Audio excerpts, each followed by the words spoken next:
جو ہم پر الزام لگاتے رہے ہیں اور جو آج جس کی جشن کی بات کر رہے ہیں، تو ہمارے پاس تو یہ محکمے رہے ہیں جہاں پہ ایک ایک دن میں ہزاروں کی تعداد میں غیر قانونی طور پر بھرتیاں ہوئیں، اور وہ سب بہت سارے لوگ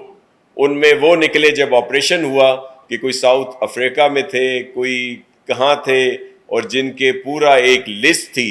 ان کی جو جرائم کی فہرست، جو یہ بتہ خوری، بوری بند لاشیں، اور آپ کو یاد ہوگا جو بلدیہ میں زندہ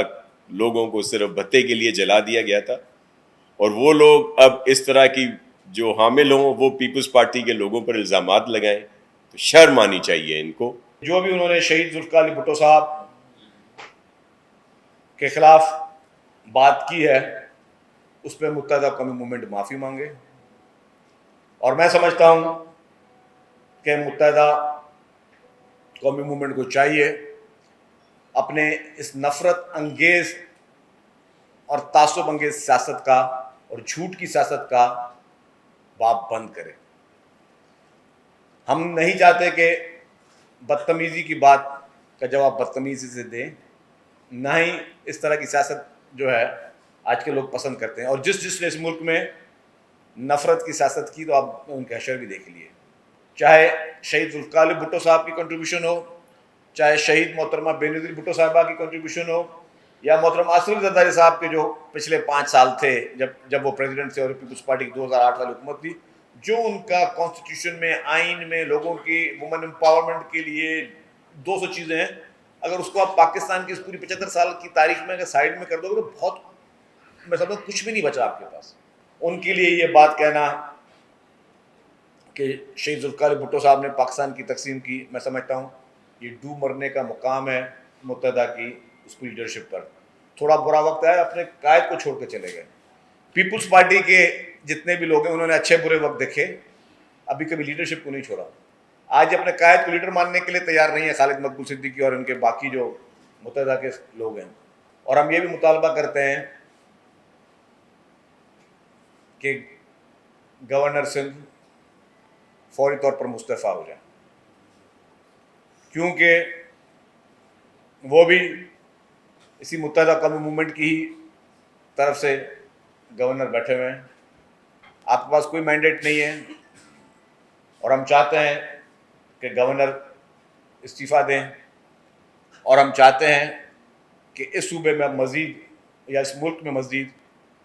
اب اس طرح کی سیاست نہ ہو جس میں آپ جھوٹے اور من گھڑت الزامات لگائیں۔ دیکھیں، ہم تو سمجھتے تھے کہ یہ جب ایم کیو ایم سے ایم کیو ایم پاکستان بنی تو انہوں نے وہ سوچ، وہ فکر جو نفرت، انتہا پسندی، جھوٹ، شدت اور منافرت کی